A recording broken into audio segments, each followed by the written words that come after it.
Hello students, good morning. अब तक ये हमारी सिलेबस आगे बढ़ते बढ़ते प्रोग्रामिंग की तरफ जा रहे हैं। थोड़ा सा पेशेंस रखना है आपको, क्योंकि जब तक कि आपको सी का इंट्रोडक्शन अच्छे से नहीं आएगा प्रोग्रामिंग में उतना मज़ा नहीं आएगा। तो स्टार्टिंग कुछ आवर्स आपको देना पड़ेगा सी को अच्छे से समझने के लिए। जब आप सी के ग्रामर को, सी के स्ट्रक्चर को जब अच्छे से समझ जाओगे तो बेस्ट आगे की प्रोग्रामिंग बहुत अच्छे से होगी। कि थोड़ा पेशेंस रखना पड़ेगा। अगले 2 लेक्चर में हम लोग प्रोग्रामिंग स्टार्ट कर देंगे, ठीक है। तो चलो अभी हम आगे बढ़ते हैं। अभी तक के हमारा अच्छा खासा पार्ट कंप्लीट हुआ है। ओके, वेरिएबल डिक्लेरेशन तक हम आ चुके हैं। सो अब तक हमने थोड़ा सा रिवीजन में बता रहा हूँ। सबसे पहले हमने टॉपिक पढ़ा है प्रोग्रामिंग लैंग्वेजेस क्या होते हैं, कंप्लीट हुआ है। और उसके बाद हमने ये देखा कि वेरिएबल डिक्लेरेशन क्या होता है। वेरिएबल डिक्लेरेशन के लिए मैंने अलग अलग टॉपिक पढ़ा है। सबसे पहले मैंने बताया वेरिएबल्स एंड कांस्टेंट, इसके नोट्स में बता रहा हूँ, right. Variables and constant exam के लिए भी आप लोगों को काम में आएगा ये वेरिएबल्स एंड कांस्टेंट, राइट। उसके बाद मैंने पढ़ाया था कांस्टेंट्स के टाइप्स। उसके बाद मैंने पढ़ाया कांस्टेंट के टाइप्स। 6 टाइप के कांस्टेंट्स मैंने पढ़ाया हूँ, ठीक है। ये 6 टाइप के कांस्टेंट्स हो गए, वेरिएबल एंड कांस्टेंट, क्लियर। उसके बाद हमने देखे keywords and identifier. Keywords and identifier, keywords क्या होते हैं? Keywords are the reserved words whose meaning is already known to the C compiler. And there are total 32 keywords, right? कुछ examples दिए हुए। Identifier, identifier means what? Variables को जो नाम तुम दोगे, रेडियस के लिए R, एरिया के लिए A, पेरीमीटर के लिए P, टेम्परेचर के लिए T, राइट। जो भी वेरिएबल का नाम दोगे दैट इज आइडेंटिफायर। आइडेंटिफायर कैसा होना चाहिए उसके रूल्स बताया था। एग्जाम में क्वेश्चन आता है आइडेंटिफायर के रूल्स क्या है। What are the rules of identifier? Variable name कैसे होने चाहिए, ये नोट्स लिख लो आप नोटबुक में। और उसके बाद फिर मैंने टॉपिक शुरू किया था डाटा टाइप्स। ये डाटा टाइप्स का टेबल। उसके बाद वेरिएबल को डिक्लेयर कैसा करोगे, और इंट की किस लिए आएगा, फ्लोट किसके लिए लेंगे, और कैर कब लेंगे। ओके, ये सारे नोट्स मैं इसलिए दे रहा हूं कि आपको एग्जाम में लिखने के लिए काम में आ जाए। ये टेबल, उसके बाद वेरिएबल को डिक्लेयर कैसा करेंगे, इंट का यूज क्या है, फ्लोट क्या है, और कैर क्या है, राइट। अभी हम लोग आगे बढ़ने जा रहे हैं। अभी हम लोग आगे बढ़ने जा रहे हैं। अगला टॉपिक जो है हमारा, जो नेक्स्ट टॉपिक है, थोड़ा सा प्रोग्राम के स्ट्रक्चर की तरफ बढ़ रहे हैं। भी हम लोग एक बार प्रोग्राम का स्ट्रक्चर आ जाएगा और एक बार प्रिंटफ स्कैनफ आ जाएगा, प्रोग्रामिंग स्टार्ट हो जाएगा, ठीक है। अभी हम लोग पढ़ने जा रहे हैं प्रोग्राम स्ट्रक्चर, राइट। इसमें सबसे पहले मैं आपको यहाँ पे बता रहा हूँ प्रोग्राम के स्ट्रक्चर की तरफ जा रहे हैं। हम अभी ये देखने जा रहे हैं कि सी का प्रोग्राम कैसे लिखा जाता है, प्रोग्राम स्ट्रक्चर। अब ये प्रोग्राम स्ट्रक्चर के लिए फिर मैं आपको 3 टॉपिक पढ़ाने जा रहा हूँ। प्रोग्राम स्ट्रक्चर के लिए 3 टॉपिक पढ़ाने जा रहा हूँ, 3 टॉपिक्स। जब ये 3 टॉपिक आपके अच्छे से हो जाएंगे ना, तो आपको प्रोग्राम कैसे बनाते हैं समझ में आ जाएगा। सबसे पहले इसमें मैं बताने वाला हूँ आपको सी लाइब्रेरी। उसके बाद मैं तुमको बताऊंगा स्ट्रक्चर ऑफ सी प्रोग्राम,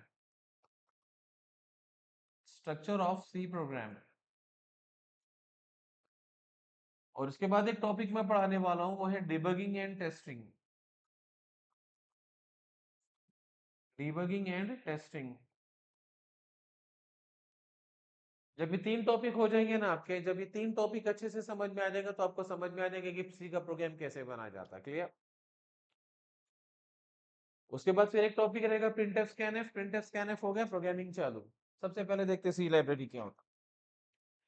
देखो बच्चों, लाइब्रेरी ये वर्ड हमारे लिए कोई नया नहीं है। हम लोग कई बार यूज करे वर्ड लाइब्रेरी। हमारे कॉलेज में लाइब्रेरी है, हमारे कॉलोनी में लाइब्रेरी होती है, जहां पर हमको अलग अलग पेपर्स, अलग अलग से कॉमिक्स, अलग अलग से जनरल नॉलेज के बुक्स मिलते हैं, राइट। लाइब्रेरी का मतलब क्या होता है ना, बहुत सारे बुक्स का कलेक्शन। जहां पर भी आपको बहुत सारे बुक्स का कलेक्शन मिलता है, हम उसको बोलते हैं लाइब्रेरी। जैसे हम लोग कॉलेज में जाते हैं, वहां देखते हैं कि एक लाइब्रेरी है, बहुत सारे बुक्स रखे हुए और हमको जो बुक्स चाहिए हमको ले लेना है, राइट। तो जिस तरह से बुक्स का लाइब्रेरी होता है ना, उसी तरह से समझ लीजिए कि एक लाइब्रेरी सी के अंदर है। अब सी के लाइब्रेरी में होता क्या है, अब यहाँ सी के लाइब्रेरी में बुक्स नहीं मिल रहे हैं, होता क्या है सी के लाइब्रेरी में, देखिए suppose this is your C library and in C library there are number of files. C के अंदर हमको ऐसे बहुत सारे अलग अलग अलग अलग अलग अलग ऐसे फाइल्स मिलेंगे। In C library there are number of files instead of books, books के बजाय यहाँ पे अलग अलग फाइल्स मिलेंगे हमको, कहाँ, सी लाइब्रेरी में। इन फाइल्स के नाम क्या है, मैं लिखता हूं कुछ, stdio.h, conio.h, math.h, string.h। अब ऐसे बहुत सारे फाइल्स मिलेंगे। अब ये जितने भी फाइल्स मैंने जो लिखा ना, ये जितने भी फाइल्स मैंने लिखा हो ना, इन सारे फाइल्स को हम लोग बोलते हैं हेडर फाइल्स, राइट। तो बच्चों इतना समझ में आ गया कि सी लाइब्रेरी में हमको बुक्स नहीं मिलेंगे, लेकिन बुक्स की जगह क्या मिलेंगे, फाइल्स मिलेंगे। stdio डॉट, ये सबके सामने आप देख रहे हैं ना, dot H dot H dot H, जिस फाइल के सामने भी डॉट एच रहता है ना, जिस फाइल के सामने भी डॉट एच होता है ना, उसको हम लोग बोलते हैं header files, stdio dot H.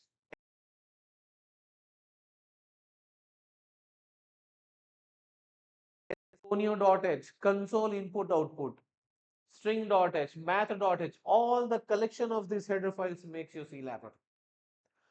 अब इस हेडर फाइल्स में क्या होता है, अब इन हेडर फाइल्स में क्या होता है, इस हेडर फाइल में ना छोटे छोटे प्रोग्राम्स पहले से बने हुए हैं। हर हेडर फाइल्स के अंदर छोटे छोटे प्रोग्राम्स पहले से बने हुए हैं। जैसे हम लोग प्रोग्राम बनाते हैं ना, वैसे थाउजेंड्स ऑफ प्रोग्राम्स सी के अंदर पहले से बने हुए तुमको हेल्प करने के लिए। अब ये जो छोटे छोटे प्रोग्राम्स इन हेडर फाइल्स के अंदर पहले से बने हुए हैं ना, इन प्रोग्राम्स को हम लोग बोलते हैं फंक्शंस, राइट। क्या बोलते हैं इनको, फंक्शंस। क्लियर। तो मैंने पूरा लाइब्रेरी ड्रॉ किया हूं। In C library there are number of files and in each files there are small C programs and these small programs are known as functions। अब इनका हेल्प क्या है, देखो जब भी हम कोई कैलकुलेशन करते हैं तो हमको क्या होता है, कुछ चीजें हमको, जैसे हम लोग कैल्सी यूज करते हैं, तो कैल्सी पर बटन होता है। अगर मुझे कॉस की वैल्यू चाहिए तो मैं कॉस का बटन दबा दूंगा, कॉस वैल्यू आ जाएगी। अगर मुझे स्क्वायर रूट की वैल्यू चाहिए तो मैं स्क्वायर रूट का बटन दबा दूंगा, स्क्वायर रूट वैल्यू आ जाएगी। मतलब कुछ चीजें, कुछ ऑपरेशंस ऐसे होते हैं जो प्रोग्राम में हमको कई बार लगते हैं, बार बार लगते हैं। तो जो सी का इन्वेंटर है, डेनिस रिची, उसने क्या किया, इन सब के प्रोग्राम्स पहले से बनाकर सी में डाल दिया, मतलब आपको करने की जरूरत, राइट। अब जैसे मैं बात करता हूँ कि stdio.h, मैंने क्या बताया, stdio.h, it stand for what, it stand for standard input output header file, standard input output। अब जितनी भी चीजें इनपुट आउटपुट के लिए लगने वाली है वो सारे फंक्शन सी के अंदर पहले से बने हुए। मतलब देखो जब भी आप कोई सी का प्रोग्राम करोगे तो उसके अंदर प्रिंट करने का काम और इनपुट करने का काम तो हमेशा लगेगा। तो क्या आप उसके लिए भी प्रोग्राम बनाओगे क्या, नहीं, तो उसके लिए पहले से प्रोग्राम सी के अंदर बने हुए। जब भी आपको कुछ प्रिंट करना है तो उसके लिए प्रोग्राम बनाने की जरूरत नहीं है, हमारे पास उसके लिए पहले से ही एक फंक्शन है। कौन सा फंक्शन है, प्रिंट एफ। ये आगे पढ़ना है। अगर हमको यूजर के पास से कुछ डाटा लेना है तो उसके लिए हमको प्रोग्राम बनाने की जरूरत नहीं, उसके लिए पहले से फंक्शन बनाना है। कौन सा, स्कैन एफ, राइट। मतलब ये दो फंक्शंस ऐसे हैं जिनको यूज करके हम यूजर के पास से कुछ डाटा ले सकते हैं और यूजर को कुछ डाटा दे सकते हैं। अब ये काम हर प्रोग्राम में रहेगा, तो क्या इसके लिए भी आपको प्रोग्राम बनाने की जरूरत है क्या, नहीं, क्योंकि ये काम ऐसा है, यूजर के पास से डाटा लेना और यूजर को आउटपुट देना, ये ऐसा काम है जो रेगुलरली हमको हर प्रोग्राम में लगता है। तो डेनिस रिची ने इस बात को ध्यान में रखकर इसका प्रोग्राम पहले से बनाकर रख दिया है। बस आप प्रिंटफ को बोल दो क्या प्रिंट करना है वो प्रिंट कर देगा, बस आप स्कैनफ को बोल दो कि क्या लेना है वो ले ले। मतलब और इसके लिए हमको कोई एक्स्ट्रा एफर्ट्स लेने की जरूरत नहीं। जो चीजें हमको स्टैंडर्ड चीजें जो हमको प्रोग्राम में रेगुलर लगती है वो उन सारे प्रोग्राम सी के अंदर पहले से बने हुए। जैसे कि हमारे कैल्सी के अंदर वो सारे बटन्स अवेलेबल होते हैं जिनके कैलकुलेशंस हमको रेगुलरली लगता है। जैसे कि मुझे लॉग वैल्यू रेगुलरली लगेंगी, लॉग का बटन आपको कैलसी पे मिल जाएगा।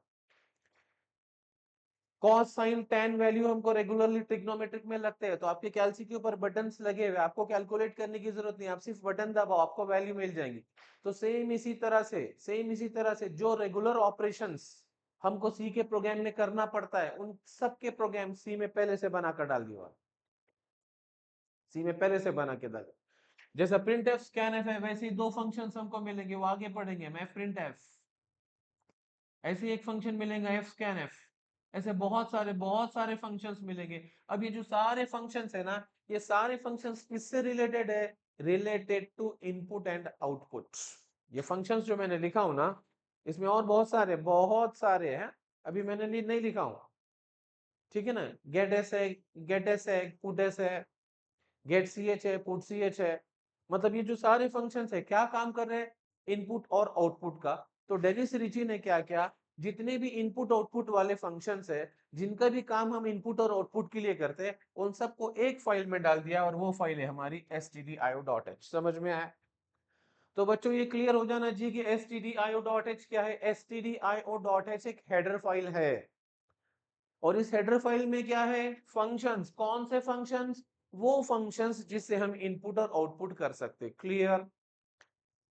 Again I am repeating, in C library there are number of header files. One of the most commonly used header file is stdio.h. What is the full form of stdio.h? Standard input output। इस header file में, हर header file के अंदर functions है, हर header file के अंदर functions है, लेकिन stdio.h के अंदर कौन से फंक्शंस मिलेंगे हमको? वही फंक्शंस मिलेंगे जिससे हम इनपुट और आउटपुट कर सकते हैं। Is it clear? Now come to the next header file, math.h। math.h, math.h भी क्या है? It is mathematical header file. इसमें सारे मैथमेटिकल फंक्शंस मिलेंगे, राइट? Mathematical, right, calculations. और जब हम मैथ्स की बात करते हैं, तो मैथ्स में बहुत सारी चीजें ऐसी होती है जो हमको रेगुलर लगती है। जैसे मैंने भी बताया, cos, sine, tan, sec, cosec, log, power, exponent, float, ceiling. तो क्या इन सब के लिए हमको प्रोग्राम बनाना पड़ेगा कि नहीं? तो डेनिस रिची ने हमारे प्रोग्राम को आसान कर दिया और इन सब के प्रोग्राम्स को पहले से बना के डाल दिया। अगर मुझे सी के प्रोग्राम में किसी की कॉस वैल्यू निकालना है, तो आपको कुछ नहीं, कॉस फंक्शन के अंदर आप वैल्यू दे दो एक्स की, तो आपको एक्स की कॉस वैल्यू दे देगा। अगर मुझे साइन वैल्यू चाहिए तो साइन नाम का फंक्शन यूज करो, टैन वैल्यू चाहिए तो टैन नाम का फंक्शन यूज करो। अगर आपको लॉगरिथमिक वैल्यू चाहिए तो लॉग नाम का फंक्शन यूज करो। अगर आपको स्क्वायर रूट की वैल्यू चाहिए तो स्क्वायर रूट फंक्शन यूज करो, राइट? अगर आपको एक्सपोनेंशियल वैल्यू चाहिए तो एक्सपोनेंशियल फंक्शन यूज करो। ऐसे बहुत सारे फंक्शंस मिलेंगे। अब ये जो सारे फंक्शंस मैंने बताया, ये किससे रिलेटेड है? ये सब मैथमेटिक्स से रिलेटेड है। तो डेनिस रिची ने क्या करा पता है? क्या करा पता है? इन सारे फंक्शंस को उठाकर एक फाइल में डाल दिया है। कौन सी फाइल में डाल दिया है? math.h में, राइट? हर हेडर फाइल के अंदर उससे रिलेटेड फंक्शंस मिलेंगे। stdio.h में कौन से फंक्शंस मिलेंगे? सिर्फ वही जो इनपुट आउटपुट से रिलेटेड है। math.h में कौन से फंक्शंस मिलेंगे? सिर्फ वही जो मैथमेटिक्स से रिलेटेड है। Now comes to the next header file, string.h। string.h ये भी एक हेडर फाइल है, स्ट्रिंग ऑपरेशन से रिलेटेड। String operation. अब स्ट्रिंग क्या होता है बच्चों? मैंने पहले बता दिया, स्ट्रिंग का मतलब होता है सेट ऑफ कैरेक्टर। जैसे एक स्ट्रिंग है India, INDIA, set of character. Character अलग है, स्ट्रिंग अलग है। कैरेक्टर मतलब एक कैरेक्टर, स्ट्रिंग मतलब सेट ऑफ कैरेक्टर। अगर आपको सेट ऑफ कैरेक्टर्स पर कुछ ऑपरेशंस करना है, तो उसके लिए भी डेनिस रिची ने फंक्शंस बनाकर लिख दिए हमारे। जैसे कि मेरे पास एक स्ट्रिंग है, मुझे उसको स्मॉल से कैपिटल करना है, कैपिटल है तो स्मॉल करना है। वो स्ट्रिंग में कितने कैरेक्टर्स है गिनना है, वो स्ट्रिंग को मुझे रिवर्स कर देना है। तो इन सब के लिए डेनिस रिची ने फंक्शंस बनाकर हमारे लिए रेडीमेड रख दिए। अब वो सारे फंक्शंस हमको कहाँ मिलने वाले हैं? string.h में, राइट? कौन से फंक्शंस मिलेंगे यहाँ? जैसे कि मुझे स्ट्रिंग को कैपिटल में करना है, तो मुझे फंक्शन मिलेगा स्ट्रिंग अपर। अगर मुझे स्ट्रिंग को स्मॉल में कन्वर्ट करना है, तो फंक्शन मिलेगा स्ट्रिंग लोअर। अगर मुझे अगर मुझे स्ट्रिंग का लेंथ निकालना है, तो फंक्शन मिल जाएगा स्ट्रिंग लेंथ। अगर मुझे स्ट्रिंग को रिवर्स करना है, तो उसके लिए मुझे फंक्शन मिल जाएगा स्ट्रिंग रिवर्स। ये सब फंक्शंस आगे पढ़ना है, मैं सिर्फ आपको लाइब्रेरी बता रहा हूँ। आगे जैसे जैसे सिलेबस पढ़ेगा, जब बढ़ते जाएगा, ये सारे फंक्शंस हमको पढ़ना है, ये सब सिलेबस का पार्ट है, ये सब हमारे सिलेबस का पार्ट है, ये सारे फंक्शंस हमको पढ़ना है। तो बच्चों फंक्शन समझ में आ गया? Function is a standard program which is pre written in C library. जैसे हम लोग प्रोग्राम बनाएंगे ना, तो वैसे हजारों फंक्शंस सी के अंदर पहले से बने हुए हैं, और उन्हीं प्री डिफाइंड प्रोग्राम्स को हम लोग बोलते हैं फंक्शंस, राइट? तो अब ऐसे बहुत सारे, ये 4-5 हेडर फाइल्स नहीं, ऐसे कई बहुत सारे हेडर फाइल्स है। जैसे जैसे सिलेबस चलेगा वैसे वैसे एक एक हेडर फाइल्स को हम लोग पढ़ते जाएंगे, राइट? तो बेसिकली आपको इतना समझ में आ जाना चाहिए कि what is a C library. In C library there are number of header files, and in each header files there are a collection of related functions. What is stdio.h? Stdio.h is an header file, and in this header file there are what? All input output functions. Math.h क्या है? एक header file है जिसमें क्या मिलेंगे आपको? All mathematical functions, right? String.h क्या है? एक header file है, उसमें क्या मिलेंगे आपको? वो function जो string के operation से related है। Graphics.h उसमें कौन से functions मिलेंगे? वही जो graphics से related है। ऐसे बहुत सारे हेडर फाइल्स हैं, और ये सारे हेडर फाइल्स जब मिल जाते हैं, ये सारे हेडर फाइल्स जब मिल जाते हैं, तो आपका बन जाता है सी लाइब्रेरी। क्लियर? अब बच्चों, अब अगर मुझे कोई सी का प्रोग्राम करना है, और उस सी के प्रोग्राम के अंदर मुझे प्रिंटफ और स्कैनफ को यूज करना है, तो मुझे कौन सी हेडर फाइल लेना पड़ेगा? stdio.h। अगर मुझे सी के प्रोग्राम के अंदर मैथमेटिकल फंक्शंस अगर यूज करना है, तो मुझे कौन सी हेडर फाइल लेना पड़ेगा? math.h। ये बताने के लिए मुझे पहले बताना पड़ रहा है, क्योंकि अगला टॉपिक मेरा कौन सा है? स्ट्रक्चर ऑफ सी प्रोग्राम, के सी का प्रोग्राम को कैसे लिखते हैं। और सी के प्रोग्राम के अंदर सबसे पहले आपको हेडर फाइल्स इंक्लूड करना पड़ता है, तो आपको पता होना चाहिए ना कि भाई हेडर फाइल क्या होता है। अब हमको हेडर फाइल ही नहीं पता है, फंक्शंस ही नहीं पता, और मैं बोलूं हेडर फाइल रहता है, तो कंफ्यूज हो जाएगा ना। तो उसके लिए मैंने पहले ये बता दिया कि भाई हेडर फाइल क्या होता है। समझ में आ गया what are header files and what are functions? Clear? So in C library there are number of header files, and in header files there are number of functions. Is it clear? Okay. ये है उसके notes, ठीक है? ये है इसके notes, ठीक है? सी लाइब्रेरी सबसे पहले मैंने लिख के दे दिया फंक्शंस क्या होता है। Those standard programs which are already defined in the C library is called library functions, right? ऐसे प्रोग्राम्स जो सी के अंदर पहले से लिखे हुए, ऐसे फंक्शंस, ऐसे प्रोग्राम जो सी के अंदर पहले लिखे हुए, दे आर फंक्शंस। फंक्शंस बहुत सारे टाइप के हैं, मैथमेटिकल फंक्शंस है, इनपुट आउटपुट फंक्शंस है, ग्राफिक्स फंक्शंस है, एक्सेट्रा एक्सेट्रा एक्सेट्रा। जैसे मैंने लिखा हो printf, scanf, square root, circle, ये सब फंक्शन है। और हर फंक्शन की पहचान है कि सबके सामने ब्रैकेट्स होते हैं, opening and closing brackets, right? Now what is header file? A file which contain a group of related function, group of related functions, मतलब कलेक्शन है, ए ग्रुप ऑफ रिलेटेड फंक्शन। एक टाइप के फंक्शंस का collection अगर होता है, एक type के फंक्शंस का अगर कलेक्शन कहीं मिलता है, तो उसको हम बोलते हैं हेडर फाइल। जैसा stdio.h क्या है? उसमें इनपुट आउटपुट फंक्शंस का कलेक्शन। math.h क्या है? उसमें मैथमेटिकल फंक्शंस का कलेक्शन, राइट? जैसे कि stdio.h, math.h, graphics.h, conio.h, dos.h, बहुत सारे मिले। और ये सारे हेडर फाइल्स जब मिल जाते हैं, तो क्या बन जाता है हमारा? सी लाइब्रेरी। तो मैंने अभी सी लाइब्रेरी पढ़ा दिया, और साथ में मैंने इसके नोट्स भी दे दिया हूं। आप आपके बुक में इस नोट्स को लिख लेना, ताकि आपको एग्जाम में लिखने के लिए हेल्प हो सके। क्लियर हो गया इतना? चलो राइट।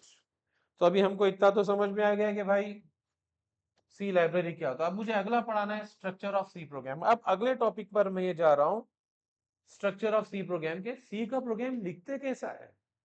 अब हम जा रहे हैं थोड़ा प्रोग्राम की तरफ। सी का प्रोग्राम लिखने का तरीका कैसा है? देखो, C structure of C program, structure of C program. देखो बच्चों, अच्छे से समझ लेना कि जो सी प्रोग्रामिंग लैंग्वेज है ना, it's a structure programming language. Structure programming language का मतलब होता है कि सी के प्रोग्राम का एक फॉर्मेट है, एक स्ट्रक्चर है, एक डिजाइन है, और आपको उसी तरह से करना पड़ेगा। आप आपके हिसाब से कैसे भी बोलेंगे तो नहीं चलेगा। जैसा सी का स्ट्रक्चर है, जैसा सी का फॉर्मेट है, वैसे ही आपको प्रोग्राम बनाना पड़ेगा, राइट? अब चलो, सी का प्रोग्राम तुम कर रहे हो, तो क्या करोगे? सबसे पहले सी के अंदर क्या होता है? सबसे पहले सी के अंदर आप क्या करोगे? Hash include.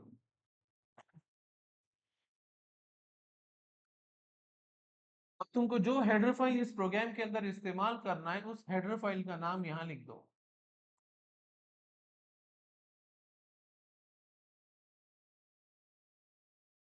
अब आपको प्रोग्राम के अंदर हम लोग अभी जो सी का प्रोग्राम बनाने वाले उसमें समझो मुझे प्रिंटफ और स्कैनफ को यूज करना है।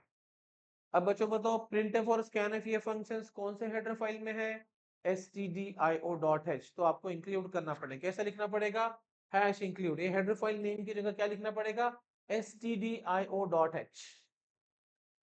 इससे क्या होगा कि वो हेडर फाइल आपके प्रोग्राम के अंदर इंक्लूड हो जाएंगी, और जब वो हेडर फाइल इंक्लूड हो जाएंगी मतलब अब तुम उस हेडर फाइल के फंक्शंस को यूज कर सकते, नहीं तो नहीं। मतलब कि जो हेडर फाइल के फंक्शंस आप यूज करने वाले उसको आपको यहाँ इंक्लूड करना पड़े। मतलब सी ने क्या करा, मतलब सबको अलग अलग डाल, मतलब तुमको जितना पार्ट यूज करना है उतना ही लो। जितना तुम, जैसे कि हम लोग कॉलेज जाते हैं ना, तो कॉलेज जाते समय क्या करते हैं, सिर्फ उतनी ही बुक्स लेकर जाते हैं जितने कि आज हमारे कॉलेज में पीरियड्स होने वाले। सारा का सारा पूरा लेकर चले जाते हैं क्या, फर्स्ट ईयर का सेकेंड ईयर का, नहीं। सिर्फ उतने ही बुक्स लेके जाएंगे जितने आज हमारे कॉलेज में पीरियड्स होने वाले, राइट। तो वैसे ही सी के अंदर भी क्या किया उसने, सबके लिए अलग अलग हेडर फाइल्स लगा दिया। अब तुम तुम्हारे प्रोग्राम के अंदर जो जो टाइप के फंक्शंस यूज करने वाले हो वही हेडर फाइल्स इंक्लूड करो, ताकि आपका प्रोग्राम उतना बड़ा नहीं हो जाए। क्योंकि प्रोग्राम जितना बड़ा हो जाएगा ना, कंपाइल के लिए उतना टाइम लगेगा, रन करने के लिए उतना टाइम लगेगा। तो प्रोग्राम को फास्ट करने के लिए टेक्निक अप्लाई की गई। अब हमको प्रोग्राम के अंदर सिर्फ प्रिंटफ और स्कैनफ ही लग रहा है, तो क्या पूरी लाइब्रेरी डालने की जरूरत है क्या, नहीं। तो प्रिंटफ और स्कैनफ को यूज करने के लिए हमको कौन सी हेडर फाइल लगने वाली है, stdio.h, उतना ही डालें। अब उसके बाद अब तुम मैथमेटिकल फंक्शंस भी यूज करना चाह रहे, तो चलो और एक बार ऐसे ही लिख लो math.h। स्ट्रिंग भी यूज करना है, तो जितने हेडर फाइल्स आपको चाहिए पहले इंक्लूड कर लो। ये आपके प्रोग्राम का स्टार्टिंग का पॉइंट है, राइट। हो गए सारे हेडर फाइल्स, सारे हेडर फाइल्स इंक्लूड हो गए, ओके। अब सारे हेडर फाइल्स इंक्लूड होने के बाद प्रोग्राम को लिखने के लिए हम लेंगे मेन फंक्शन, ओपनिंग करली ब्रैकेट क्लोजिंग करली ब्रैकेट। देखो बच्चों ये एक ऐसा फंक्शन है जिसके बगैर प्रोग्राम बनता ही नहीं। ये मेन फंक्शन सी का एक इंपॉर्टेंट फंक्शन है, जहां से आपका प्रोग्राम शुरू होता है और वहीं से खत्म होता है। आप ये मेन फंक्शन के अलावा और बहुत सारे दूसरे फंक्शंस भी बना सकते हैं जिसको यूजर डिफाइंड फंक्शन बोलते हैं। यस, सी आपको अलाउ करता है कि तुम तुम्हारे खुद के भी फंक्शंस बना सकते हैं। जिस तरह से सी के अंदर पहले से लाइब्रेरी फंक्शंस है, तुम तुम्हारे खुद के ओन फंक्शंस भी बना सकते हैं। आगे टॉपिक आएगा, वो सारे फंक्शंस आप बनाओ, लेकिन ये मेन फंक्शन होना जरूरी है। बगैर इस फंक्शन के सी का, सी प्लस प्लस का और जावा का प्रोग्राम कभी नहीं बनेगा।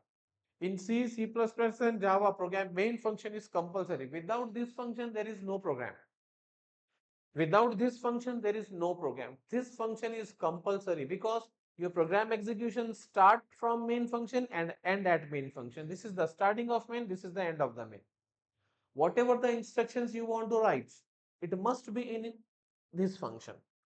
मतलब प्रोग्राम के लिए जो भी इंस्ट्रक्शंस आपको लिखना है वो इसके अंदर ही आना चाहिए। प्रोग्राम के लिए जो भी, आप प्रोग्राम का डेफिनेशन बताया ना, program is a set of instructions, तो वो सारे इंस्ट्रक्शंस आप इसी में लिखेंगे। बगैर इस फंक्शन के प्रोग्राम नहीं बनेगा, राइट। अब आपको प्रोग्राम इसमें लिखना है, क्लियर। अब यहां पर सबसे पहला, मेन में सबसे पहला जो काम होगा वो होगा क्या, डिक्लेरेशन ऑफ वेरिएबल। वो मैं बता रहा हूं ना, पिछले 3 वीडियो से बता रहा हूं। Variable declaration, variable declaration, variable declaration is compulsory. Yes, आप इस पूरे प्रोग्राम के अंदर जितने भी वेरिएबल्स को यूज करने वाले सबको पहले डिक्लेयर कर लो। जितने भी कैरेक्टर वेरिएबल्स आपको लग रहे हैं, जितने भी इंटीजर वेरिएबल्स आपको लग रहे हैं, जितने भी फ्लोट वेरिएबल्स आपको लग रहे हैं, पहले डिक्लेयर करो। अगर तुम एक भी वेरिएबल को डिक्लेयर नहीं करते और उसको यूज करते तो आपका प्रोग्राम रॉन्ग हो जाएगा, एरर दे देगा, फेंक देगा प्रोग्राम। तो जितने भी वेरिएबल्स हम इस आगे के प्रोग्राम के अंदर, फ्लोट वेरिएबल, इंटीजर, सब यहाँ डिक्लेयर होंगे। जैसे ही आप मेरा पहला प्रोग्राम होगा आपको सब समझ में आ जाएगा। थोड़ा थोड़ा पेशेंस रखिए, राइट। ये जो आप पढ़ रहे हैं, ये जो शुरू के जो टॉपिक्स आप लोग पढ़ रहे हैं, this is the grammar of C language. और जिस तरह से आपका ग्रामर परफेक्ट होगा, आपकी प्रोग्रामिंग परफेक्ट होगी, और जिस तरह से आपकी सी परफेक्ट होगी, आपका आगे का जावा और सी प्लस प्लस परफेक्ट होगा। थोड़ा टाइम लगेगा लेकिन परफेक्ट होगा, थोड़ा टाइम लगेगा लेकिन परफेक्ट होगा, राइट। हर एक चीज हमको समझ में आनी चाहिए, अंदाजे पे कोई चीज नहीं होना चाहिए। हर एक चीज, हर जो भी हम कर रहे हैं, जो भी हम प्रोग्राम में लिख रहे हैं उसका हमको मतलब पता होना चाहिए कि हम ये क्यों लिख रहे हैं. You must declare all the variables at the top of the program which we are using in the further program. इस प्रोग्राम के अंदर जितने भी वेरिएबल्स हमको इस्तेमाल करना है, हमको यूज करना है, वो सारे वेरिएबल्स यहाँ डिक्लेयर हो जाने चाहिए. अब वेरिएबल्स डिक्लेयर होने के बाद आप कोई भी सी के स्टेटमेंट्स यूज कर सकते हैं. स्टेटमेंट 1, स्टेटमेंट 2 लिख लिया. अब ना what are the statements? Statements में जैसा प्रिंट करना है तो आप प्रिंटफ लिखेंगे, आपको इनपुट करना है तो आप स्कैनफ लिखेंगे, आपको कैलकुलेशन करना है तो आप C equals to A plus B करेंगे, कंडीशन चेक करना है तो इफ. तो ये सारे सी के स्टेटमेंट्स है. डिक्लेरेशन के बाद आप कोई भी सी के स्टेटमेंट्स ले सकते हैं. Statements means what? printf, scanf, if, else, for, while, do, whatever जो भी आगे देखेंगे अपन. ठीक है. लेकिन डिक्लेरेशन के बाद, वेरिएबल डिक्लेरेशन के पहले कोई भी सी का स्टेटमेंट्स नहीं आना चाहिए. अगर आ गया तो प्रोग्राम गलत हो जाएगा, आ गया तो प्रोग्राम रॉन्ग हो जाएगा. And all the statements must be enclosed with semicolon. C का एक रूल है कि हर लाइन के बाद सेमीकोलन आना चाहिए. इस मेन फंक्शन के अंदर, मेन के सामने नहीं है, इस मेन फंक्शन के अंदर जितने भी लाइन लिखेंगे आप, जैसे कि मैंने क्या करा, इंटीजर वेरिएबल डिक्लेयर किया a कॉमा b, उसके सामने सेमीकोलन. फ्लोट वेरिएबल डिक्लेयर किया मैंने c, उसके सामने सेमीकोलन. उसके बाद मैंने कुछ तो भी प्रिंट किया हूँ, प्रिंट एफ हेलो बोल के लिखा हूँ, हेलो बोल के लिखा हूँ, इसके सामने सेमीकोलन. ठीक है.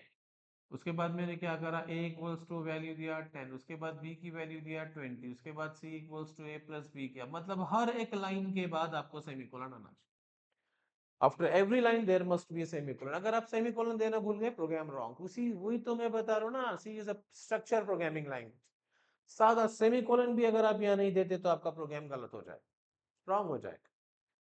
सो every line must be end with a semicolon, right?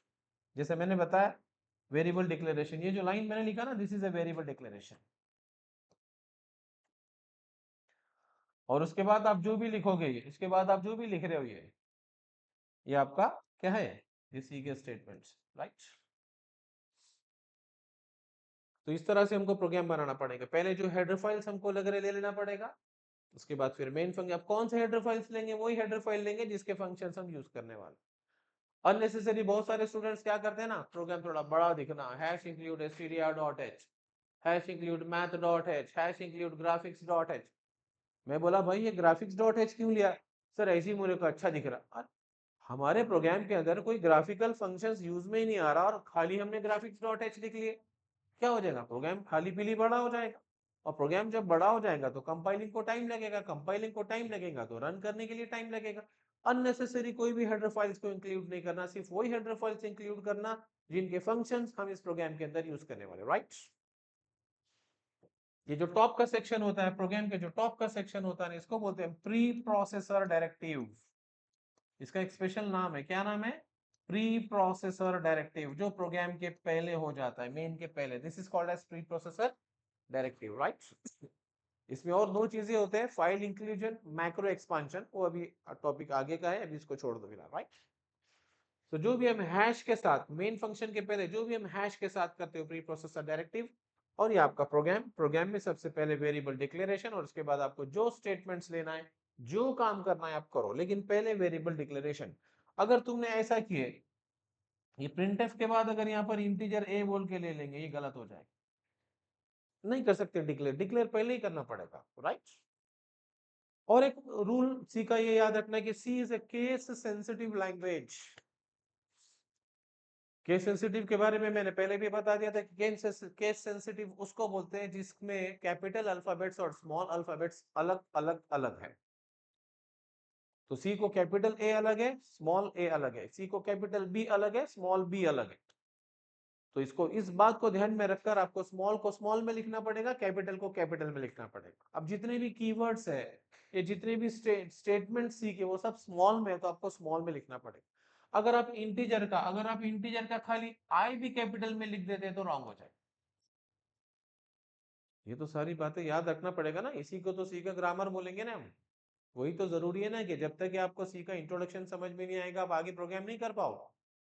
वही मैं आपको बार बार बता रहा हूँ, थोड़ा सा पेशेंस रखिए, थोड़ा सा अच्छे से समझ लीजिए. जितना अच्छा समझेंगे, बस अगला 1-2 लेक्चर होगा, बाद में प्रोग्रामिंग शुरू हो जाए. थ्योरेटिकल पार्ट फिनिश्ड, बस प्रोग्राम्स रहेंगे, प्रोग्राम्स रहेंगे, प्रोग्राम्स रहेंगे. तकरीबन 400 प्रोग्राम्स दूंगा मैं. इस सी के अंदर मिनिमम 400 प्रोग्राम्स लेने वाला हूं, इतने प्रोग्राम्स लूंगा कि आप करते करते थक जाएंगे और परफेक्ट हो जाए, परफेक्ट हो जाएंगे, राइट। हर टॉपिक के ऊपर तकरीबन 40-50 प्रोग्राम्स लूंगा, एक टॉपिक के ऊपर 40-50 प्रोग्राम्स लूंगा मैं, मतलब वो टॉपिक क्लियर हो जाएगा, परफेक्ट हो जाएगा, ट्रांसपेरेंट हो जाएगा, राइट। ओके, सो इस बात को ध्यान में रखना, जो कैपिटल है प्रिंट एफ ये सी में पहले से स्मॉल में तो स्मॉल में लिखना पड़ेगा, स्कैन एफ सी में पहले से स्मॉल में तो स्मॉल में लिखना पड़ेगा, इंट पहले से जो चीजें सी में पहले से है वो सब स्मॉल में, याद रखो। stdio.h ये सी में पहले से स्मॉल में लिखना पड़ेगा, अगर उसको तुम कैपिटल में लिख दोगे तो रॉन्ग हो जाए। तुमने एक वेरिएबल डिक्लेयर किया, तुमने एक वेरिएबल डिक्लेयर की इंटीजर आर, स्मॉल में डिक्लेयर किया और नीचे आर यूज करे, गलत हो जाएगा। तो केस सेंसिटिव को ध्यान में रख के आपको प्रोग्राम बनाना पड़ेगा। तो ये सारी चीजें आपको याद रखना पड़ेगा प्रोग्राम बनाते समय। ऐसे तकरीबन 400 प्रोग्राम्स, ऐसे तकरीबन 400 प्रोग्राम्स हमको बनाना है। हर प्रोग्राम का स्ट्रक्चर यही रहेगा, हर प्रोग्राम का स्ट्रक्चर यही रहेगा कि पहले आपको हेडर फाइल्स इंक्लूड कर देना पड़ेगा और उसके बाद मेन फंक्शन में आपको प्रोग्राम लिखना पड़ेगा। हेडर फाइल्स वही लेंगे जिसके फंक्शंस आप यहाँ यूज करने वाले हैं। और मेन फंक्शन में एक बात ध्यान में रखना है कि पहले वेरिएबल डिक्लेयर करेंगे, बाद में प्रोग्राम बनाएंगे। Clear? So this is all about what structure of C program. मुझे लगता है कि समझ में आया। क्लियर? तो इस प्रोग्राम, इस यहाँ बताते समय क्या आ रहा है बेटा, हेडर फाइल बोल के आ रहा। अभी हेडर फाइल, अब मैं अगर तुमको पिछले टॉपिक में हेडर फाइल सी लाइब्रेरी नहीं बताता था तो आप सोचेंगे अरे ये हेडर फाइल क्या है, किस चिड़िया का नाम है, वही पता ही नहीं। तो उसके लिए मैंने पहले हेडर फाइल के बारे में बता दिया। यहाँ पे मैं बार बार फंक्शंस बोल रहा हूँ, मैं मेन फंक्शन, और फंक्शन क्या है वो मैंने पहले बता दिया। तो जो टॉपिक अगला आ रहा है इसके पहले मुझे पिछले टॉपिक को क्लियर करना पड़ेगा, तो ये आपको अगला टॉपिक अच्छे से समझ में आएगा, राइट। तो इस तरह से हम क्या करेंगे, एक सी का प्रोग्राम, हर एक सी का program, every C program look like this. अब इसमें तुमको जो लिखना है लिखेंगे, आगे आएगा, राइट। तो इतना समझ में आ गया है। तो पहले मैंने क्या पढ़ा है, इसके पहले के टॉपिक पे मैंने क्या पढ़ा दिया हूं, इसके पहले मैंने ये बता दिया कि सी लाइब्रेरी क्या होता है, हेडर फाइल्स क्या है, फंक्शंस क्या है। उसके बाद मैंने इसका नोट्स दे दिया सी लाइब्रेरी। उसके बाद मैंने क्या पढ़ा दिया कि स्ट्रक्चर ऑफ सी प्रोग्राम, सी का प्रोग्राम को कैसे लिखा जाएगा, हर एक सी प्रोग्राम ऐसे ही रहेगा। अब अगर इसका क्वेश्चन आता है एग्जाम में, explain the structure of C program, लिखना है एग्जाम में, लिखना है, वैसे तो नहीं लिखोगे ना। तो एग्जाम में कैसे लिखोगे, ऐसे लिखोगे, right. Structure of C program, structure of C program, ये ऐसे पहले स्ट्रक्चर ड्रॉ कर लो, ये स्ट्रक्चर ड्रॉ करो, उसके बाद एक्सप्लेनेशन। सबसे पहले प्री प्रोसेसर डायरेक्टिव, इसको बोलते हैं preprocessor directive. This is the preprocessor directive. It is the top most section of C program, ये सी प्रोग्राम का टॉप मोस्ट सेक्शन है, which contains some instructions for the compiler that are to be processed before the actual program start. हाँ, programme के पहले रह जाएगा। इसमें file inclusion, ये जो हम करें that is a file inclusion, macro expansion, conditional compiling अभी हमारे आगे के टॉपिक है, राइट। और all preprocess directive must start with watch hash symbol, hash के साथ शुरू होगा, ठीक है। देखिए परेशान कर रहा है, ओके ठीक है। उसके बाद फिर क्या रहेगा next, main function. Main function, it is one of the most important function of C program from where the program execution starts. ये एक हमारे C का मेन फंक्शन है जहां से प्रोग्राम का एग्जीक्यूशन स्टार्ट होता है। ये ओपनिंग कर्ली ब्रैकेट्स स्टार्टिंग और एंडिंग बता रहा है। Every C statement must end with a semicolon, हर सी का स्टेटमेंट सेमीकोलन से एंड होगा। और सी कंपाइलर क्या है, केस सेंसिटिव है, जिसके लिए अपर केस और लोअर केस क्या है, डिफरेंट है, राइट। एग्जाम में लिखने के लिए भी नोट्स आपको दे दिया मैंने, क्लियर। अगर एग्जाम में क्वेश्चन आता है explain the structure of C program, you can write this one, पूरे मार्क्स मिल जाएंगे आपको, पूरे पूरे, एक मार्क्स भी नहीं कटेगा। अगर ये क्वेश्चन 5 मार्क के लिए आता है तो पूरे 5 मार्क देना। यहाँ पे कोई ऐसा, और इसकी लैंग्वेज भी देखिए ना कितने सिंपल लैंग्वेज है। आप कोई बुक्स फॉलो नहीं करना है, कोई बुक्स फॉलो नहीं करना है आपको, बस इतना, मेरे लेक्चर्स मेरे वीडियोस अटेंड करो, आपको कोई बुक फॉलो करने की जरूरत नहीं, किसी के नोट्स फॉलो करने की जरूरत है, बस इतना का सफिशियंट। ये मैं जो नोट्स बनाया, ये जो मैं पढ़ा रहा हूँ, ये डिप्लोमा से लेके एम तक के लगेगा। अगर ये डिप्लोमा भी पढ़ रहा होगा तो चलेगा, और एमटेक भी कर रहा होगा तो चलेगा, और अगर कोई किसी कॉलेज में सी पढ़ा भी रहा होगा तो इसको यूज करके पढ़ा सकता है।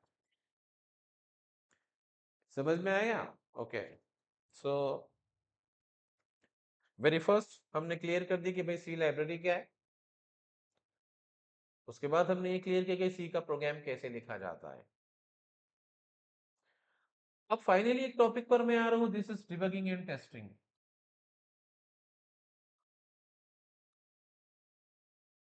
Debugging and testing, now what is this, ये भी हमको पता होना चाहिए, छोटा सा टॉपिक है डिबगिंग एंड टेस्टिंग। अब मैं आपको बार बार बता रहा हूँ कि सी के प्रोग्राम के अंदर ऐसा नहीं करना है, वैसे नहीं करना है, अगर आप सेमीकोलन नहीं देंगे तो गलत हो जाएगा, वेरिएबल को डिक्लेयर नहीं करेंगे तो गलत हो जाएगा, कैपिटल को स्मॉल लिखे तो गलत हो जाएगा, स्मॉल को कैपिटल में लिखे तो गलत हो जाएगा। तो जब गलत होगा तो क्या होगा, गलत होने के बाद प्रोग्राम के अंदर जो जो मिस्टेक्स होता है उसको बोलते हैं हम एरर। सुनेंगे आपने बात बार बार, एरर का मतलब होता है मिस्टेक, कि हमारे प्रोग्राम में कुछ तो गलती हो गई, कुछ तो हमारे प्रोग्राम के अंदर गलती हो गई, उसको बोलते हैं एरर, राइट। अब प्रोग्रामिंग लैंग्वेज के अंदर दो टाइप के एरर्स होते हैं। In programming languages there are two types of error, one is a syntax error and the another one is logical error. ये दो टाइप के एरर्स आपको आएंगे प्रोग्राम करते समय। जब भी आप प्रोग्राम करोगे ना,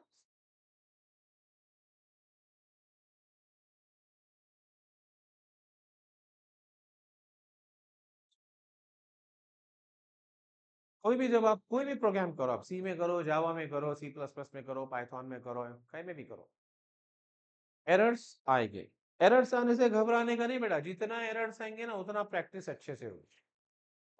और एक बात मेरी याद रखना कि एरर्स खुद निकालने की कोशिश करना। कभी कभी स्टूडेंट्स क्या करते हैं, एरर आएगी सर ये क्या है, सर ये क्या है, नहीं नहीं, खुद ट्राई कर, खुद समझने का।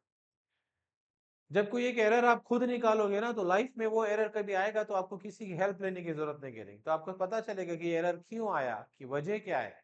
दोबारा मिस्टेक नहीं करेंगे आप। आने दो, शुरू शुरू में बहुत सारी मिस्टेक्स आएंगे, बहुत सारी थोड़ी परेशानी आएगी, लेकिन आगे बहुत आसान हो जाए, है ना। जो स्टार्टिंग में जो हार्ड वर्क करता है ना, आगे की चीजें उसके लिए सब स्मॉल इस इजी हो जाती। तो हम कहा थे बेटा, एरर्स, एरर्स मतलब मिस्टेक्स, गलती होती है। अब प्रोग्राम में दो टाइप के एरर्स हो गए, एक सिंटैक्स और एक लॉजिकल। सिंटैक्स एरर कौन से, सिंटैक्स एरर का मतलब होता है ग्रामेटिकल मिस्टेक्स, ग्रामेटिकल मिस्टेक। जैसे मैंने बताया, क्या बताया, हर लाइन के आगे सेमीकोलन आपने नहीं दिए, एरर, सिंटैक्स एरर। मैंने बोला कि वेरिएबल को यूज करने के पहले डिक्लेयर करो, नहीं करे, सिंटैक्स एरर। मैंने बोला जो स्मॉल है तो स्मॉल में यूज करो, आपने उसको कैपिटल में लिख दिए, मिस्टेक, सिंटैक्स एरर। मतलब जो रूल्स सी बता रहा है कि भाई इस तरह से करना है, तुम उसको नहीं कर रहे तो वो ग्रामेटिकल मिस्टेक। जैसे कि एग्जांपल लिखते हो, सेमीकोलन मिसिंग, आपने किसी लाइन पर सेमीकोलन नहीं दिया, सिंटैक्स एरर। आप कोई वेरिएबल को डिक्लेयर नहीं किया लेकिन यूज करें, undefined variable, undefined variable x, x को आप यूज तो कर रहे हैं लेकिन ऊपर डिक्लेयर नहीं किया, सिंटैक्स एरर। प्रिंटफ में आपने पी को कैपिटल लिख दिया, प्रिंटफ, इनवैलिड स्टेटमेंट, आपने यहाँ कैपिटल पी को कैपिटल लिख दिया।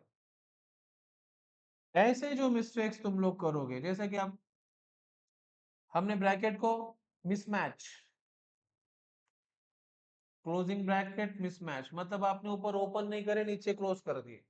भाई जब ओपन करेंगे तो ही क्लोज होगा ना, आपने ऊपर ओपन नहीं करे नीचे क्लोज करे, यानी तो ऊपर ओपन करे नीचे क्लोज करना भूल गए, तो उसको बोलेगा मिसमैच।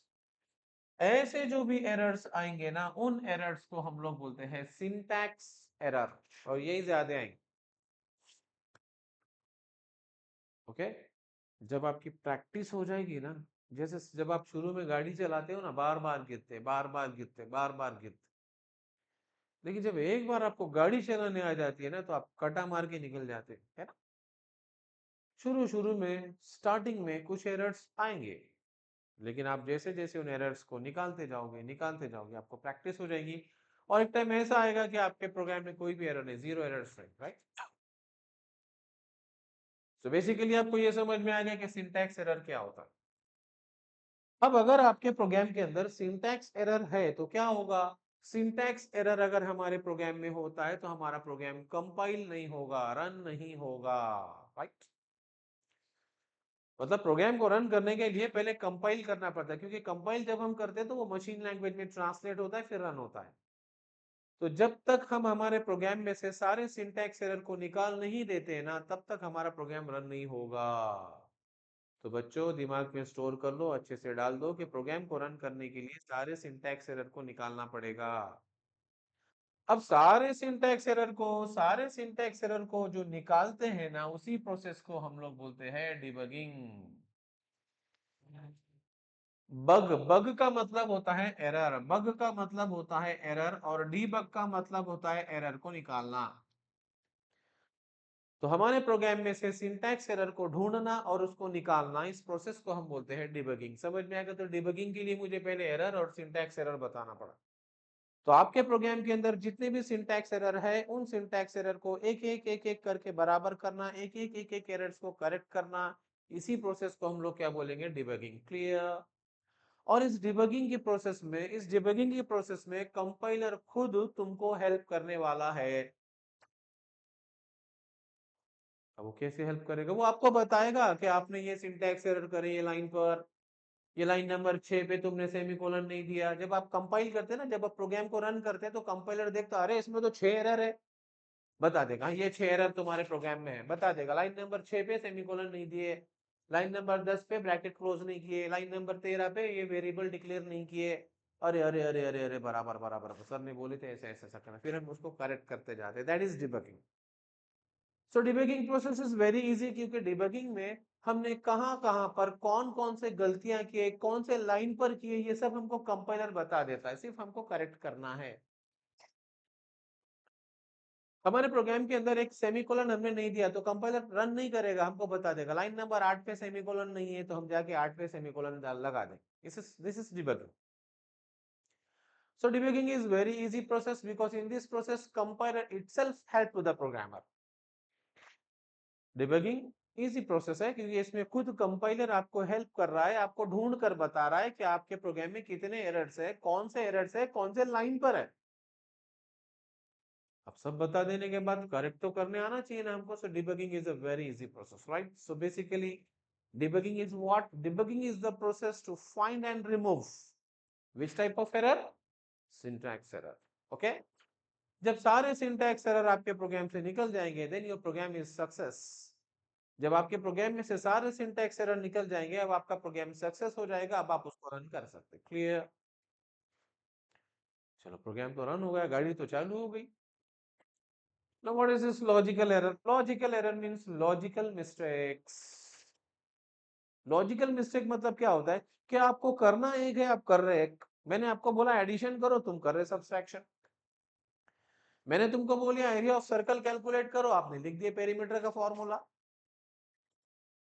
पाई की वैल्यू होती है 3.14, आपने लिख दिया पाई की value 3.4। So this type of mistake is known as logical mistakes. Formula गलत दे दी हमने, वैल्यू गलत दे दी हमने, हमको जो कैलकुलेशन करना है उसको गलत कर दिए। इस टाइप के जो एरर्स होते हैं ना, वो है logic, and this is very serious mistakes.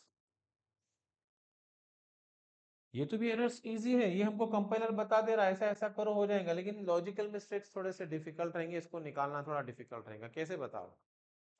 अब सिंपल सा एक मैंने बता दिया कि मुझे c equals to a plus B, मुझे ना a और b का एडिशन करना है, प्लस करना है। तो मैंने क्या करा, प्रोग्राम के अंदर c equals to a plus की जगह गलती से माइनस लिख दिया। करना तो मुझे प्लस है, लेकिन मैंने माइनस लिख दिया। This is logical mistake. लिख रहा हूं मैं syntactically it is correct, syntax के हिसाब से सब सही है, लेकिन मुझे करना प्लस था, लेकिन मैंने यहाँ माइनस लिख दिया। तो क्या आपका प्रोग्राम सही है? क्या आपको वो बराबर प्लस करके बताएंगे? हमने माइनस लिख दिया तो माइनस ही बताएगा, लेकिन करना तो मुझे प्लस था ना, करना तो मुझे प्लस था, लेकिन अब वो माइनस करके बताएगा। प्रोग्राम गलत हो।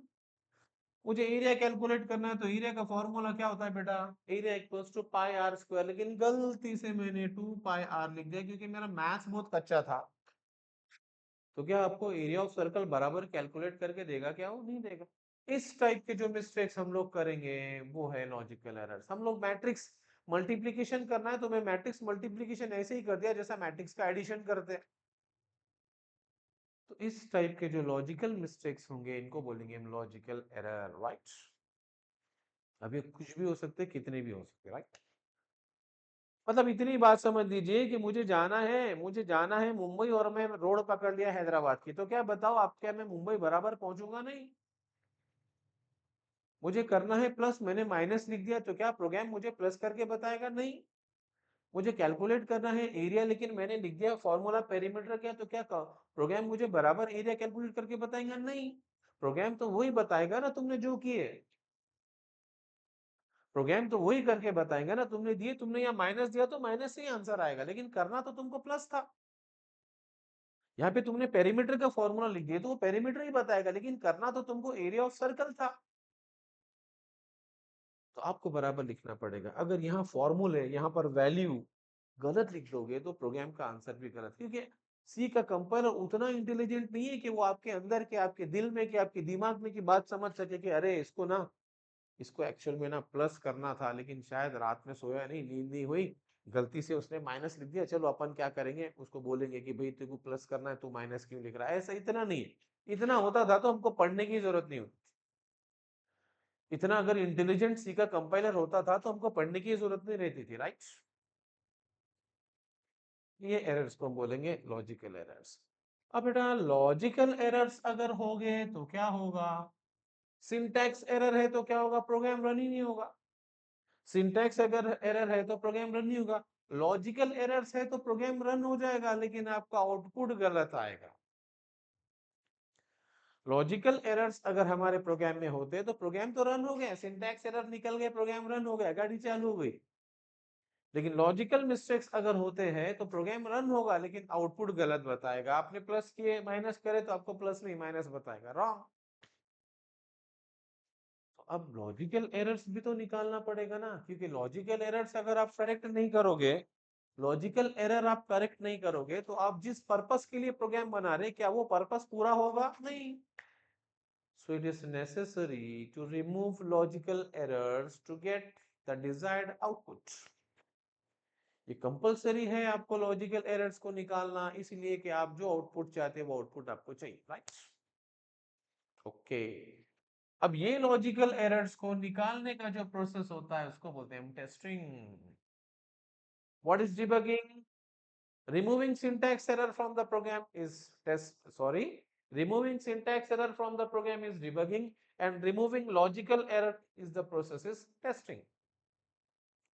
Debugging बोले तो syntax error को ढूंढ के निकालना, टेस्टिंग बोले तो लॉजिकल एरर्स को ढूंढ के निकालना। अब डिबगिंग में कंपाइलर तुमको हेल्प कर रहा था, बता रहा था कौन कौन से सिंटैक्स एरर है, कहाँ है। अब मुझे ये बताइए, टेस्टिंग में कंपाइलर आपको हेल्प करेगा कि बताएगा कि लॉजिकल एरर्स कहाँ है, कौन से नहीं, बिकॉज कंपाइलर को नहीं पता कि आपको क्या करना है। तो आप तो आपको ही ढूंढना पड़ेगा कहाँ है, और आपको ही रिमूव करना पड़ेगा। यहाँ तो इतना तो हो रहा था कि आपको बता दे रहा था कि ये लाइन पे ये एरर है, लेकिन यहाँ नहीं बताएगा। लॉजिकल एरर्स आपको कंपाइलर ढूंढ कर नहीं देने वाला है, ये आपको ही ढूंढना पड़ेगा। तो लॉजिकल एरर्स को ढूंढना और उसको करेक्ट करना, इस प्रोसेस को हम बोलेंगे टेस्टिंग। अब लॉजिकल एरर्स ढूंढेंगे कैसा? सिंटैक्स एरर को तो ढूंढने की जरूरत नहीं, क्योंकि कंपाइलर खुद बता देगा कि ये लाइन में ये एरर है। अब लॉजिकल एरर ढूंढेंगे कैसा, टेस्टिंग करेंगे कैसा? तो टेस्टिंग करने का एक आसान सा तरीका है बेटा, कि जब भी आप कोई प्रोग्राम करते हो ना, जब भी आप कोई प्रोग्राम करोगे ना, जब आप उसको पहली बार रन कर रहे, वेरी फर्स्ट टाइम जब रन कर रहे, तो आप देख लेना कि भाई अगर मैं ये इनपुट दूंगा तो इसका ये आंसर आना चाहिए। जैसे कि मैंने एडिशन ऑफ 2 नंबर का प्रोग्राम किया, तो मैं क्या करूंगा, ए की वैल्यू 10 और बी की वैल्यू 20 दूंगा, और ये देखूंगा कि इसका आंसर क्या आना चाहिए, 30 आना चाहिए, राइट। जब भी हम प्रोग्राम को पहले बना लेते हैं ना, प्रोग्राम को जब भी हम पहली बार फर्स्ट टाइम जब प्रोग्राम को रन करते हैं ना, प्रोग्राम को फर्स्ट टाइम जब हम रन करते हैं ना, तो उसको हम एक ऐसा इनपुट देंगे जिसका आउटपुट मुझे पहले से पता है कि मैं अगर 10-20 दिया तो 30 आना चाहिए। तो अगर इस प्रोग्राम के अंदर मैंने 10-20 दिया और आंसर मुझे 30 बता दिया, मतलब मेरा प्रोग्राम सही है। लेकिन मैंने 10-20 देने के बाद मुझे मुझे आंसर बता रहा है -10, तो क्या ये सही है? कुछ तो भी मैंने गड़बड़ किया हूँ, क्योंकि एडिशन का प्रोग्राम किया मैंने। अब मुझे पता है कि 10-20 देंगे तो 30 आना चाहिए, लेकिन आ रहा है क्या? नहीं आ रहा है। मैंने एरिया ऑफ सर्कल का प्रोग्राम किया, तो इस प्रोग्राम को जब मैं पहले रन करूंगा, सबसे पहले जब मैं रन करूंगा, तो मैं क्या करा, रेडियस की वैल्यू दिया 2.6, 2.6 दिया। अब मुझे पता है कि भाई 2.6 देंगे तो इसका एरिया क्या आना चाहिए? इसका एरिया आना चाहिए 21.22। तो मैं 2.6 दे के देखूंगा इसका एरिया ये आ रहा है तो ठीक है, मेरा प्रोग्राम करेक्ट है, नहीं तो कुछ गड़बड़ है। फिर वापस प्रोग्राम में जाएंगे, फॉर्मूला चेक करेंगे, वैल्यू चेक करेंगे, फिर रन करेंगे। मतलब मैं ये बताना चाह रहा हूँ कि टेस्टिंग में आपको ही ढूंढना है कि आपने लॉजिकल एरर कहाँ किया। और लॉजिकल एरर आ रहे कैसे पता चलेगा? लॉजिकल एरर हमारे प्रोग्राम में कैसे पता चलेगा? कैसे पता चलेगा? कंपाइलर बोलेगा कि इसमें लॉजिकल एरर है बोल के? नहीं बोलेगा, हमको पता लगाना पड़ेगा। और वो कैसे पता लगेंगे? कि हम प्रोग्राम को रन करने के बाद ऐसा इनपुट देंगे जिसका आंसर मुझे पहले से पता है। सैंपल, जैसे हम कोई दुकान पे जाते हैं ना, तो हमको कोई सैंपल देता है, मिठाई ले रहे तो ये सब सैंपल देखो, सैंपल अच्छा है मतलब सब अच्छा है। तो प्रोग्राम को पहली बार रन करते समय में कैसा सिंपल सा एक आउटपुट इनपुट देंगे ऐसा जिसका आउटपुट मुझे पहले से पता है, और चेक करेंगे कि क्या आउटपुट वही आ रहा, वही आउटपुट आ गया मतलब मेरा प्रोग्राम लॉजिकली करेक्ट है। लेकिन वो आउटपुट नहीं आ रहा है तो समझ जाना कुछ तो भी गड़बड़ है। फिर वापस प्रोग्राम में जाओ, फिर चेक करो, फिर रन करो, फिर देखो वो इनपुट देके अब आया क्या? अभी भी नहीं आया, फिर जाओ, फिर करेक्ट करो, फिर रन करो। चलने दो, चलने दो, चलने दो, कब तक? जब तक कि आपको वो आउटपुट नहीं मिल जाता है जो आपको ऑलरेडी पता है। एक बार वो आ गया, अब आपका प्रोग्राम सही है। अब आप प्रोग्राम को रन करके कोई भी इनपुट दो, अब आपको आउटपुट सही आने वाला। लेकिन पहली बार एक बार आपको टेस्ट करना जरूरी है। जब भी आप प्रोग्राम का कंप्लीट होता है, जब भी आप आपके प्रोग्राम को पहली बार रन करते हो, तो इसको एक ऐसा इनपुट दो जिसका आंसर आपको पहले से पता है, और चेक कर लो कि वही आंसर आ रहा है। क्या आ गया तो ठीक है, नहीं आया तो फिर करेक्ट करो। This is a testing, this is a testing. Clear? तो समझ में आ गया एरर्स। अब ये मैंने क्यों पढ़ा है? क्योंकि जब तुम प्रोग्राम बनाओगे तो एरर आएंगे, तो तुमको मालूम होना चाहिए ना कि भाई ये सिंटैक्स एरर आ रहे हैं, लॉजिकल एरर आ रहे हैं। सिंटैक्स एरर को ऐसे निकालना, लॉजिकल एरर्स को ऐसे ढूंढना, ऐसे चेक करना, ये हमको आगे प्रोग्रामिंग में आने वाला है बोलकर मैंने पहले पढ़ा दिया, आगे हमको प्रॉब्लम नहीं हो। तो हम जो भी आगे पढ़ने वाले हैं, पहले उसके सारे बेसिक चीजें हमारे क्लियर हो जाएंगे ना, तो आगे प्रोग्रामिंग करने के लिए बहुत मजा आएगा। या तो ऐसा होगा बेटा अंदाजे पे प्रोग्राम कर रहे हैं हम, ये नहीं समझ रहा, वो नहीं समझ रहा, तो प्रोग्रामिंग करके मतलब ही नहीं। तो प्रोग्रामिंग करना है तो परफेक्ट करना है, अच्छी करना है, बेस्ट करना है। और ये लैंग्वेज तो हमको लाइफ टाइम यूज में आने वाली है, लाइफ टाइम यूज में आने वाली है। हम जब भी जॉब भी करेंगे तो काम में आने वाली है। तो उसको अच्छे से सीखना है, उसके लिए मैं सारी चीजें बेसिक बेसिक बेसिक क्लियर करते जा रहा हूँ। तो समझ में आ गया बेटा एरर किसको बोलते हैं? एरर मींस, एरर बोले तो मिस्टेक्स, गलती। कितने टाइप के एरर होते हैं? Syntax and logical. तो अब मुझे आप सोचकर ये बताना कि भाई इनमें से कौन से एरर निकालना आसान है, लॉजिकल या सिंटैक्स? Syntax error. क्योंकि यहाँ तो कंपाइलर खुद हमको बता दे रहा है कितने एरर है, कहाँ है, कौन से लाइन पर है, सब बता दे रहा है। हम सिर्फ उसको करेक्ट करते जा रहे हैं। लेकिन लॉजिकल एरर्स ना थोड़ा डिफिकल्ट होते हैं, इसको निकाल, कई कई प्रोग्राम्स के लॉजिकल एरर्स को निकालने के लिए हफ्ते लग जाते हैं, महीने लग जाते हैं, बड़े प्रोग्राम्स। छोटे छोटे प्रोग्राम की बात नहीं करूं मैं, नहीं तो डर जाएंगे आप।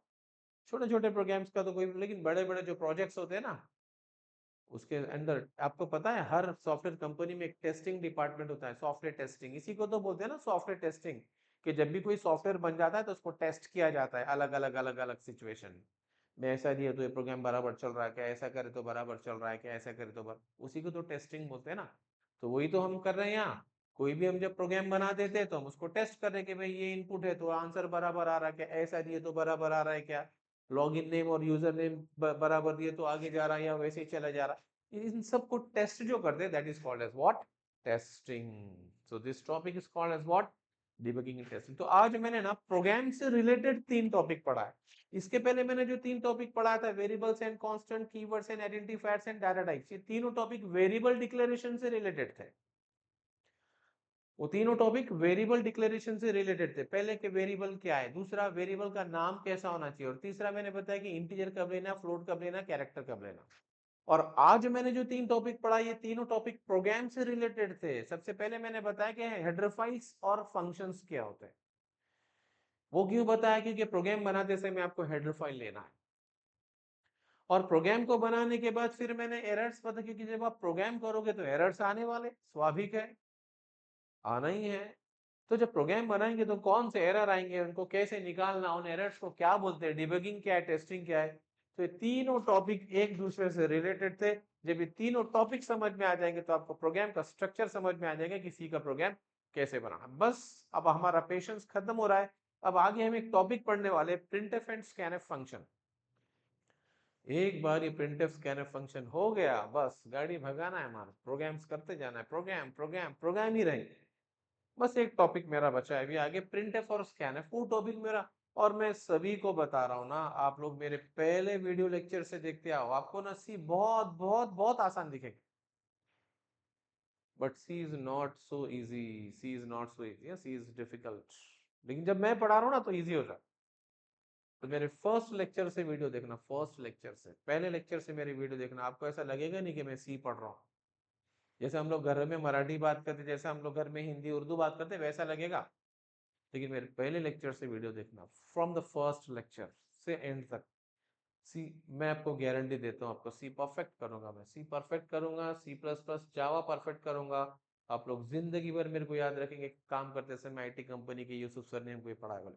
आज भी हजारों बच्चे आज मुझे याद करते हैं कि हमने यूसुफ सर के पास से ये पढ़े, बस सर हम उसी में काम करें। ठीक है। सो ये हमारे 3 टॉपिक मैंने के लिए। अब अगर इसका क्वेश्चन एग्जाम में आता है तो क्या ऐसे ही लिखोगे, ऐसे में मार्क्स मिलेंगे? नहीं मिलेंगे। तो आपको क्या करना पड़ेगा, ऐसे लिखना पड़ेगा, राइट। आपको नोट्स नोट्स भी दे रहा हूं मैं, आपके नोट्स आप एमटेक तक यूज करो।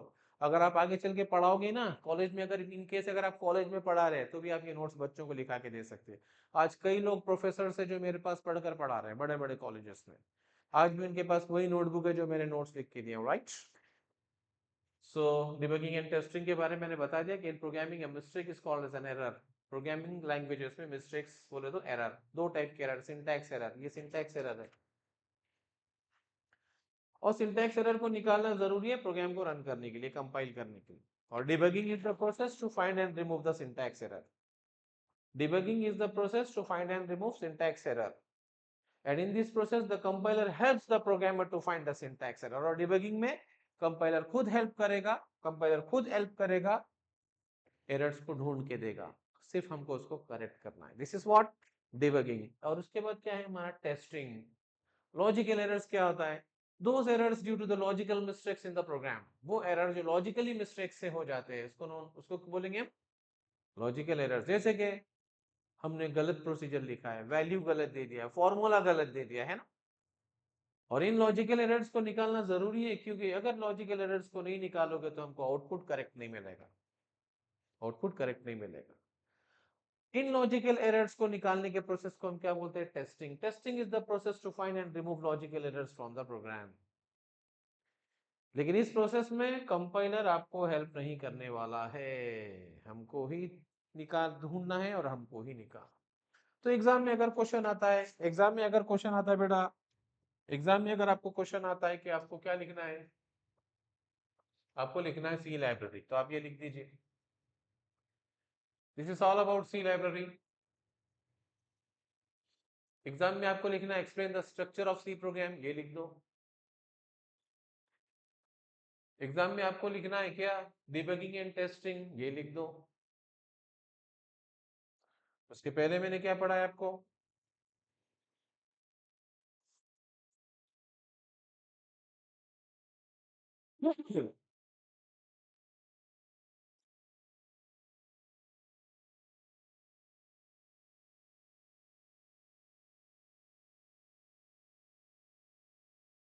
Variables and constant.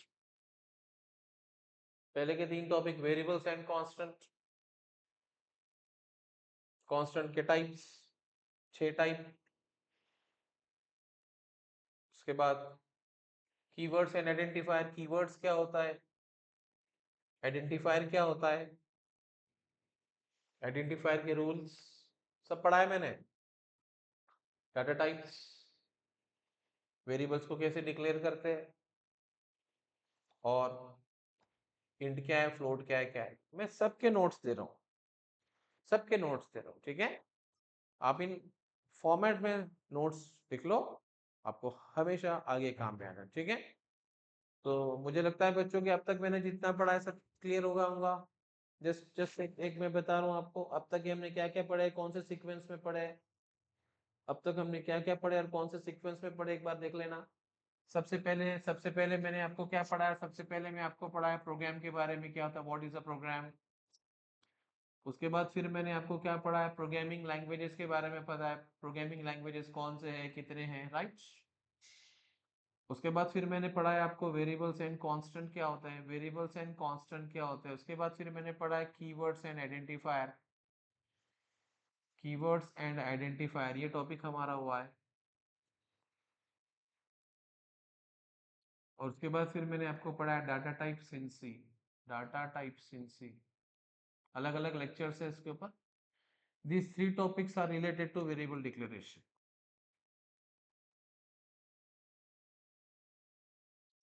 आज मैंने क्या पढ़ा है, आज मैंने पढ़ा है सी लाइब्रेरी। उसके बाद मैंने पढ़ा है structure of C program, structure of C program. और उसके बाद मैंने पढ़ा है debugging and testing, debugging and testing. These three topics are related to C program structure. This topic is related to C program structure के programme कैसे बनाते, ये ऑर्डर है, ये ऑर्डर में नोट्स। उसके बाद कल फाइनली एक टॉपिक में पढ़ाऊंगा इनपुट आउटपुट फंक्शंस इन सी, कल मैं पढ़ाने वाला हूँ ये,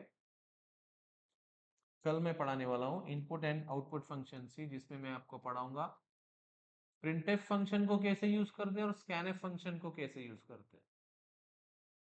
बस एक बार हो गया, अब उसके बाद हमारे सी के प्रोग्राम्स स्टार्ट हो जाएंगे। लेकिन इतना तो आपको ना पहले समझना पड़ेगा, इतना तो आपको पहले समझना पड़ेगा, और इस पे आपको एग्जाम में थ्योरेटिकल क्वेश्चंस भी आने वाले। ये चीजें अच्छे समझ में आ गई तो आपको प्रोग्राम अच्छे से समझ में आएंगे। बस एक लेक्चर होगा मेरा इनपुट आउटपुट फंक्शंस पर, 1 से 2 लेक्चर होंगे शायद, ज्यादा से ज्यादा। बस उसके बाद फिर हम लोग प्रोग्राम्स चालू कर देंगे, ठीक है। चलो ओके, चलो ठीक है बेटा, देखते जाओ लेक्चर्स पर, डबल देखो, नहीं समझ में आए तो मुझे बताइए, राइट। चलो ठीक है, कंटिन्यू करते हैं, आज के लिए काफी है।